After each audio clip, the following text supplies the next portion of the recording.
चलिए ठीक है, देख लीजिए कि शिक्षा के उद्देश्यों को प्रभावित करने वाले कारक, और शिक्षा के उद्देश्य पहले में बता दें।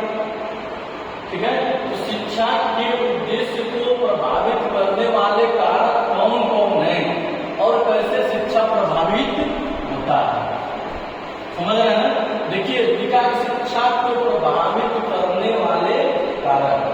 अब एक नकारात्मक प्रभावित करता है, सकारात्मक, हम दोनों तरीके से सोच सकते हैं ना। जो भी बातें बताई गई है शिक्षा को प्रभावित करती हैं, चाहे वो सही दिशा में करती हो चाहे नकारात्मक दिशा में, लेकिन प्रभावित करती है। सबसे पहले जैविक, क्या है जैविक। शिक्षा के उद्देश्य को सबसे पहला जो घटक है, जो पहला कारक है, वो क्या है जैविक। इसको अंग्रेजी में बायोलॉजिकल कहते हैं। ये भी शिक्षा को प्रभावित करता है, कारण जीव विज्ञान अगर हम सही से अध्ययन नहीं किए रहेंगे, जीवों का सही से अध्ययन नहीं किए रहेंगे, तो हम सही से शिक्षा ग्रहण नहीं कर सकते हैं, नहीं कर सकते, कमियां आ जाएंगी। फिर दूसरा है सौंदर्यात्मक, ये भी शिक्षा को प्रभावित करता है। जैसे हम लोग कक्षाओं में हम अच्छे से नहा करके, धो करके, अच्छे से कपड़े पहन करके साफ सुथरा बैठे रहते हैं, हम लोगों का मन लगता है, किसी का भी मन लगता है सौंदर्य से, क्योंकि सुंदर वस्तुओं के प्रति सबका आकर्षण होता है। जो भी सुंदर वस्तुएं बनी है, चाहे कुछ भी हो, चाहे जीव हो, तो चाहे सजीव हो, चाहे निर्जीव हो, जितनी सुंदर वस्तुएं बनी है उन पर सबका आकर्षण होता है। हम प्राचीन काल उठा करके आज का काल देख लेंगे, सबके तरफ अट्रैक्ट हुआ। वाकई अगर भगवान की सुंदर चीज को देखे तो उसको नहीं छूए, तो बर्बादी को देख लीजिए। सरस्वती जी पुत्री बताई जाती है, लेकिन सरस्वती जी हम लोग किताब में कक्षा 10 में पढ़े, ब्रह्मा जी सरस्वती जी को देखे कितनी सुंदर, तो शादी भी कर ली। प्राचीन है कि नहीं, बताया जाता ना कि सरस्वती किसकी शादी हुई है, ब्रह्मा जी, क्योंकि ब्रह्मा जी सृष्टि के रचनाकार थे और सरस्वती जी क्या कला की देवी थी, शिक्षा की देवी थी, तो दोनों लोग अपन में ब्याह कर लिए। किस किताब में लिखा है, कक्षा 10 में। जो भगवान सुंदर चीजों को नहीं छोड़े, तो आज का समय इंसान क्या करेगा, गलत कर रहे हैं। राम जी को भी सुंदर पर दिखी सीता, उन्होंने को नहीं चाहा, हुआ कि नहीं। पूरा इतिहास पुराण से उठाइए और आधुनिक काल में चले आइए, जिनको सुंदर वस्तुएं दिखी उन वस्तुओं का क्या किया, वो लेने का प्रयास किया है। आला को उठा लीजिए, रुदल को उठा लीजिए, किसी राजा को उठा लीजिए, जो सुंदर लग जाती थी उसके लिए वो रजोय पाठ त्याग देते थे, मार काट कर खिलाते थे। राजा किए न मार काट सुंदर वस्तु को देख करके। तो मेरा पढ़ने का डॉक्टर है, प्यारे बच्चों, शिक्षा की चीजें क्या करती है, प्रभावित करती है, चाहे सार्थक करती हो चाहे नहीं, लेकिन करती है। हम लोग कपड़ा अच्छे से पहने, ठीक है, अच्छे से बैठे, यदि एक दिन हम लोग न आकर के बैठे, कपड़ा न धोकर के बैठे, तो क्या आप शिक्षा ग्रहण कर पाएंगे, नहीं। तीसरा पॉइंट करता है प्रौद्योगिक, क्या है प्रौद्योगिक, ये भी शिक्षा को प्रभावित करने वाला क्या है कारण। हम जब तक शिक्षित नहीं होंगे तब तक किसी औद्योगिक प्रौद्योगिक किसी भी चीजों में हम कार्य नहीं कर सकते, कर सकते हैं। अगला कारक है वैज्ञानिक। वैज्ञानिक का मतलब होता है खोज, वैज्ञानिक का मतलब होता है खोज। वैज्ञानिक की परिभाषा होती है, वैज्ञानिक की परिभाषा बताया है काल्पनिक, किसी तथ्यों को स्पष्ट करना और स्पष्ट करके उसको सही बताना, सही करना, क्या कहलाता है वैज्ञानिक। क्या कहलाता है वैज्ञानिक। रिसर्च मेथोडोलॉजी किताब में उसको वैज्ञानिक की परिभाषा बताया, तथ्यों को स्पष्ट करना और उन तथ्यों के संबंध को स्पष्ट करना, स्पष्ट करके उसको निष्कर्ष को बताना, क्या कहलाता है वैज्ञानिक। ठीक है, तो वैज्ञानिक मतलब खोज, ठीक है। समाजशास्त्री, ये भी शिक्षा को प्रभावित करने वाले क्या है कारक है। अगर हमारे अंदर समाज की भावना, समाज से संबंधित विचार भाव न हो तो शिक्षा लेने का कोई मतलब नहीं है। इसलिए ये भी शिक्षा के उद्देश्य को प्रभावित करती है। सांस्कृतिक, अगर हम अपने सांस्कृतिक धरोहर को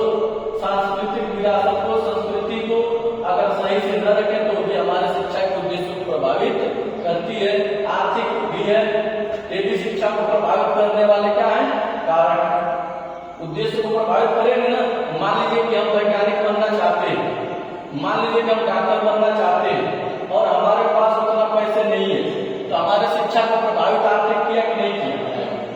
आप एमए के लिए बीएड करना चाहते हैं, आपके पास 51,250 रुपये फीस नहीं है, तो आपके शिक्षा के उद्देश्य को प्रभावित किया कि नहीं किया? आप शिक्षक बनने के लिए आपको बीएड करना जरूरी है, लेकिन आपके पास आर्थिक तंगी है, तो क्या आप बीएड कर पाएंगे? नहीं कर पाएंगे, क्योंकि आपका उद्देश्य है कि हम शिक्षक बनेंगे। शिक्षक बनने से पहले हमको क्या चाहिए? बीएड करना पड़ेगा। तो बीएड करने के लिए हमको क्या चाहिए? इसकी जरूरत पड़ेगी। इसलिए प्यारे बच्चों, ये भी हमारे उद्देश्य को प्रभावित करती है। अगला भौगोलिक, अगर हमारी भौगोलिक पृष्ठभूमि सही नहीं रही, अच्छी नहीं रही, वो भी हमारी शिक्षा को क्या करती है? प्रभावित करती है।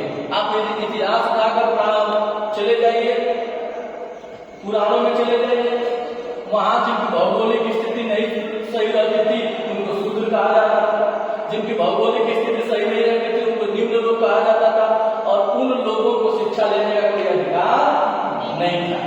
तो भौगोलिक स्थिति ने तो शिक्षा के उद्देश्य को प्रभावित की। अब उदाहरण उठा करके देख लेंगे, जो एकलव्य था शिक्षा के लिए जाता है तो कहा जाता है कि तुम्हारी जो भौगोलिक स्थिति है, जो पृष्ठभूमि है, तुम उस योग्य नहीं, तुमको शिक्षा नहीं दिया जा सकता। तो उसका उद्देश्य प्रभावित हो रहा था ना, लेकिन उसके अंदर लगनशील था और उन्होंने किसी तरह से शिक्षा को प्राप्त किया। उदाहरण उठा करके देख लीजिए, अम्बेडकर जी भौगोलिक पृष्ठभूमि ये थी कि वो निम्न और दलित समाज से आते थे, लेकिन फिर भी उन्होंने इसको स्वीकार न करके मेहनत किया और उस स्थान में पहुंचे। बहुत उदाहरण है। व्यक्तिगत कारणों से लोग शिक्षा प्राप्त नहीं कर पाते, व्यक्तिगत कारणों से लोग शिक्षा प्राप्त कर लेते हैं। ये भी हमारे शिक्षा के उद्देश्य में क्या करती है? अंतर्राष्ट्रीय स्तर पर भी हमारे शिक्षा का प्रभाव, जैसे क्या है, हम पढ़ने के लिए लंदन, इंग्लैंड हमको जाना है, अंतर्राष्ट्रीय स्तर पर शिक्षा अध्ययन करना है, अगर कहीं से हमको वहां से वीजा ही न मिले तो हमारा शिक्षा प्रभावित होगा कि नहीं? दार्शनिक हमारी शिक्षा को प्रभावित। दार्शनिक का मतलब होता है आध्यात्मिक। दार्शनिक का मतलब होता है जो चीजें हम अपने आंखों से, जो चीजें को हम सही से देखते हैं, उसी को क्या करते हैं? दार्शनिक। दर्शन से ही दार्शनिक बना है ना, ठीक वही तो कर रहे हैं। तू दर्शन से दार्शनिक बना। ये भी हमारी शिक्षा के उद्देश्य क्या करता है? प्रभावित करता है। राजनैतिक भी हमारी शिक्षा को प्रभावित करती है, नहीं करती है। जिस शिक्षा में राजनीति घुस आई, वो शिक्षा क्या हो गई? बर्बाद हो गई। आज हमारी शिक्षा व्यवस्था देख लीजिए, समझ में ही नहीं आ रहा है कैसी शिक्षा व्यवस्था हमारे देश में चल रही है। बीटीसी, डीएलएड, बीएड, बीटेक लोग करते निकल रहे हैं ना, लेकिन इतनी महंगी डिग्रियां लेकर के लोग सड़कों को भटक रहे हैं। अगर आज एक चपरासी का पद आ जाएगा प्यारे बच्चों, तो उन पदों पर भरने वाले बीटेक के स्टूडेंट मिलेंगे, बीएड के स्टूडेंट मिलेंगे, एमए के स्टूडेंट मिलेंगे, पॉलिटेक्निक के स्टूडेंट मिलेंगे। अब सोचिए, तो कहीं ना कहीं राजनीतिक स्थितियां ऐसी है कि ये रूपरेखा तैयार हो रहा है। अगर हमारी शिक्षा व्यवस्था मजबूत होती तो यह दशा नहीं देखने को मिलता। फिर क्या है? मनोवैज्ञानिक है, धार्मिक है, सब शिक्षा के उद्देश्यों को प्रभावित करने वाले क्या है? कारण। अगला पॉइंट हम लोगों का था कि शिक्षा के मुख्य उद्देश्य। देखिए, हम लोग शिक्षा केवल 3 ही कारणों से हम प्राप्त करते हैं, एक व्यक्तिगत, एक समाज के लिए, एक देश के लिए।